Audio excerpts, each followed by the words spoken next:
Another time, folks come to us that don't have the opportunity to use a round pen, but they do want to lunge their horse. There's a couple of good reasons we can lunge the horse. Sometimes if they've got an incredible amount of freshness on them, we can lunge a few circles in both directions just to get the edge off of the horse. Another thing is, as we talked about a little earlier, is get control of that mind. If that horse is moving around in a circle and he's in a close proximity to me, say 6, 8, or 10 feet, he pretty much has to pay attention to me. Mother Nature's asking that horse to look around, chase the butterflies, see what's on the other side of the fence, see what's behind the barn. I'm asking that horse to ignore all of that other stuff and focus on me. On a lunge line, that's a good way to make that happen because I can continually draw his attention in to me, either by making slight bumps on the lead line or also changing direction, asking him to stop, asking him to back up, asking him to speed up from a walk to a trot to a canter, back to the trot, back to the walk. All of those by using body language, by using energy, and also the aid of the lead line. Other things, move on around here.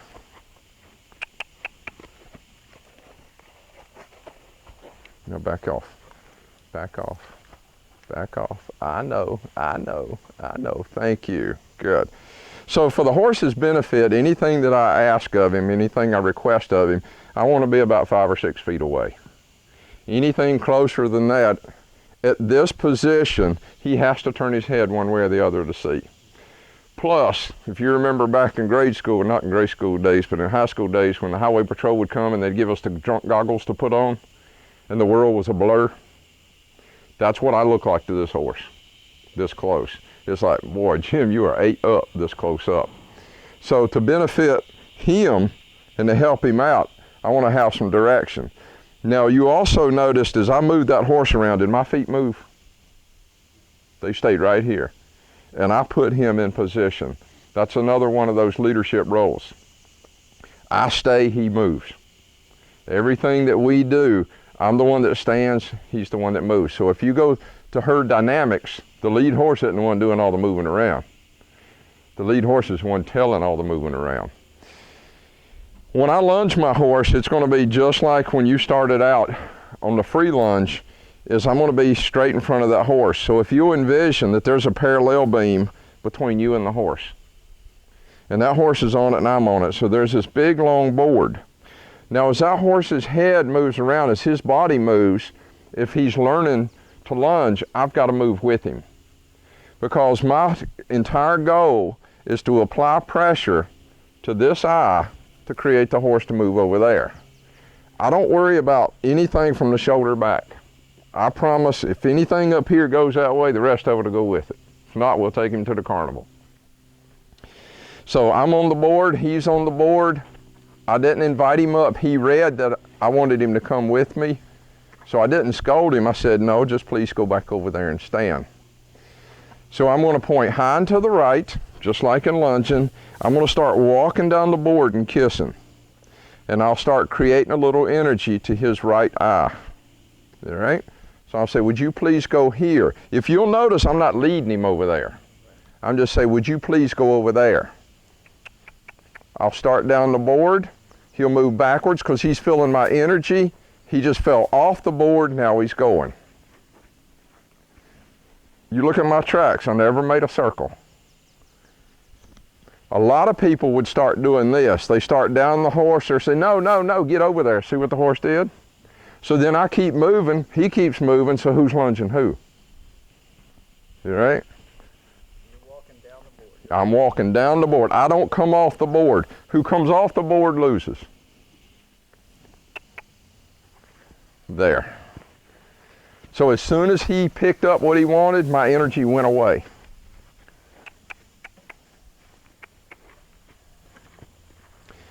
All my energy to get him to continue to go is going to be about at the girth. So if I apply energy at the girth, it's going to push the horse away. When he comes to the end of the lead rope, he's going to go forward. Just give me a trot.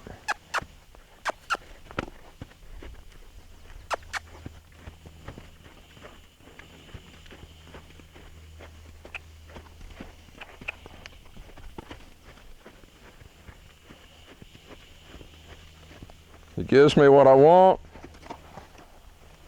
I'm going to bump his nose and say, look at me. Just real easy, quietly, bump, bump, bump, and I look at his butt. That's what happens when you look at the butt. It should go away. He should feel that pressure and says, whoa, don't be looking there. To the right, I'm on the board.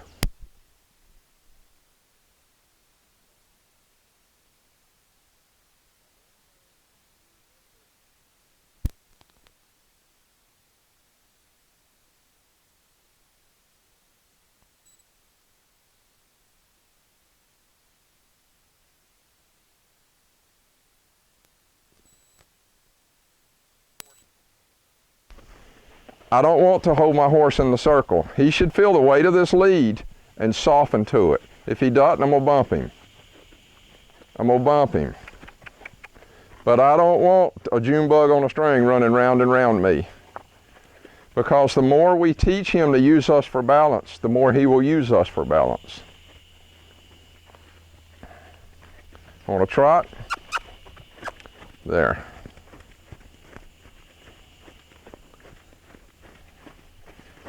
To stop, bump the nose, look at the butt. He's like, got it. And he gets that quick release. Ready to try it? Sure. So that's a little, well, one thing, so if you could do the transition again from when you get him to move, and he moves forward, and then you say you drop the energy in your lead hand.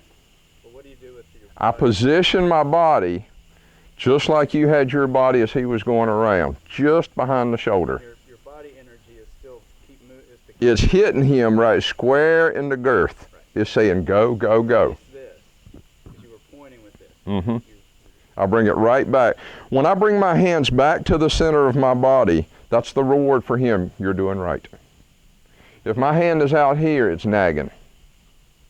You'll see a lot of folks as they're lunging, their hand stays out here, stays out here. Their hand has no meaning to that horse. But as if he's going around and he starts losing a little bit of energy, all I've got to do is point my hand out. Okay, I'm back with it, Jim, and here's my reward. So even raising that hand is a level of stress to that horse. When I bring it back here, it's like, whew, he took the pressure off.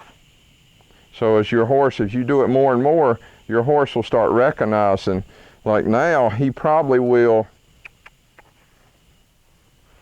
see, immediately moved off. I didn't have to do it this time because I just woke him back up and says, hey, this means lunge. And he got it. As soon as I took the pressure off, what did he do? What? Mm-hmm.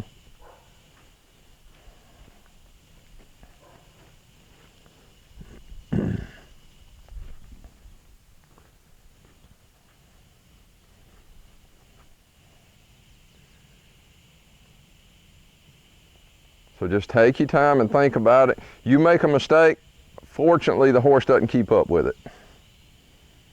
Because we make mistakes all day long when we work with a horse, but he doesn't keep a tab.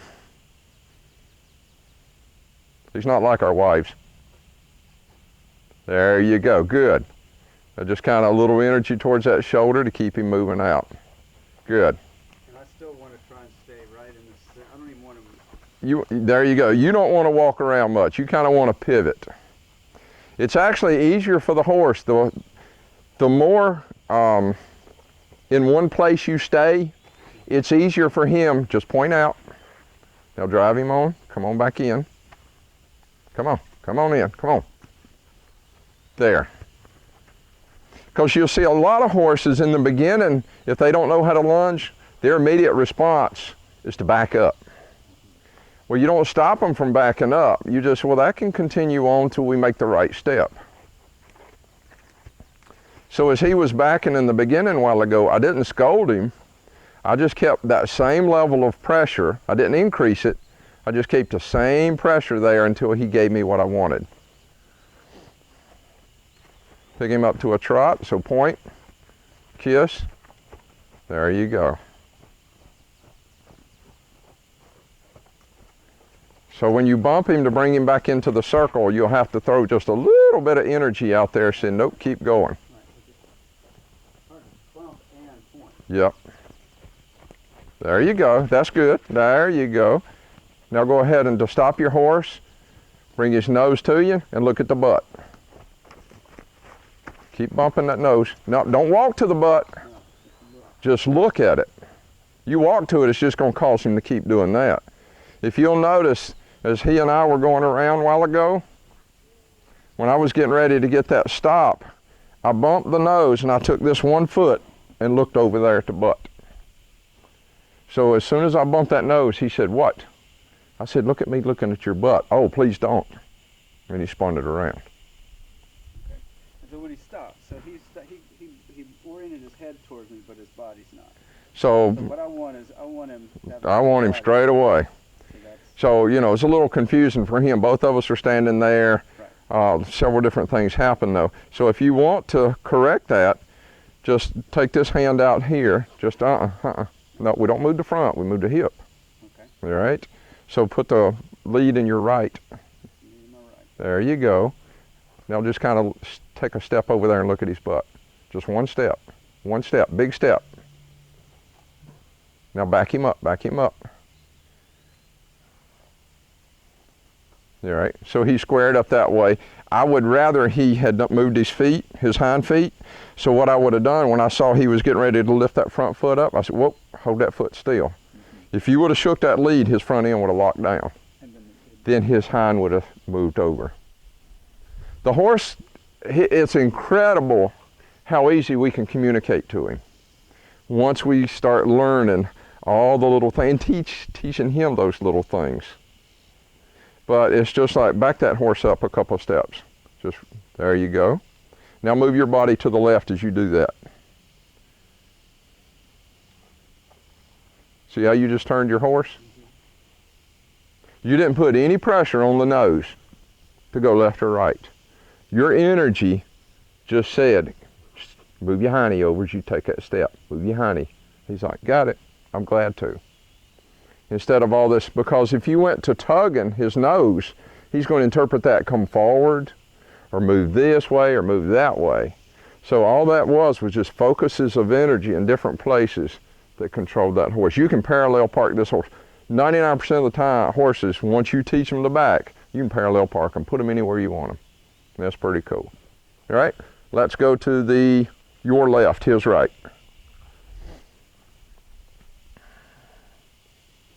There you go, just keep walking. There you go, good. Keep on going until he makes there. So who stayed on the board, who fell off the board? That was all correct, everything was right on target. Take your left hand, there you go.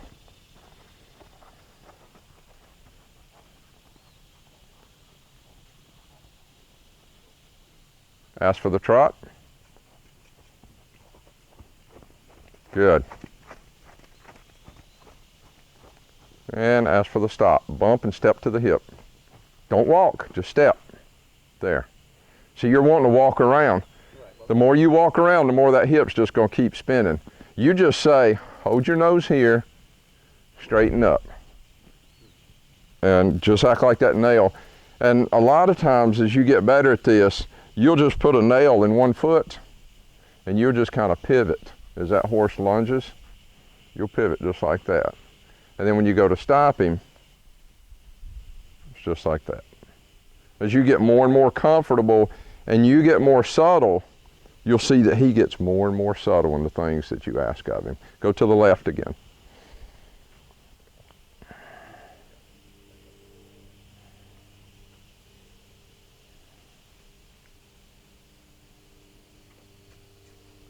Good. Kind of bring your left hand in. If you've got what you want, let that hand be in the plane of your body. If you want something, the hand needs to come out and then your energy comes up.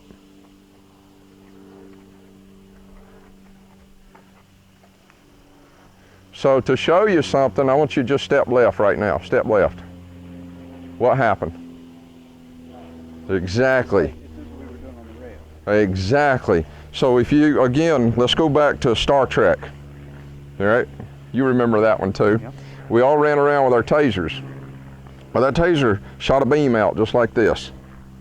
Our body shoots an energy beam just like this.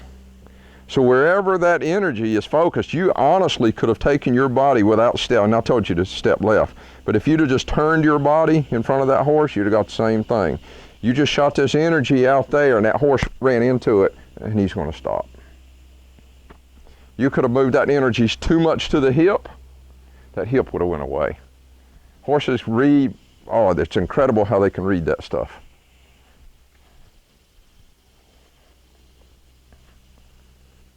All right, move to the right.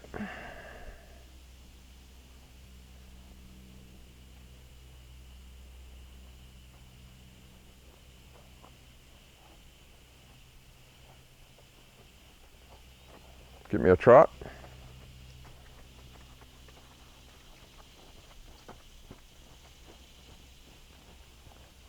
Now this time when you get ready to stop, I want your right foot to be planted and step with your left straight to the hip after you bump the nose. So am I going to take up some of the slack in this? Yep.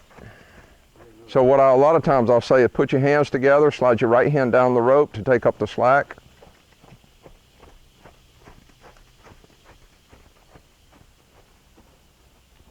Got it. Rub your horse.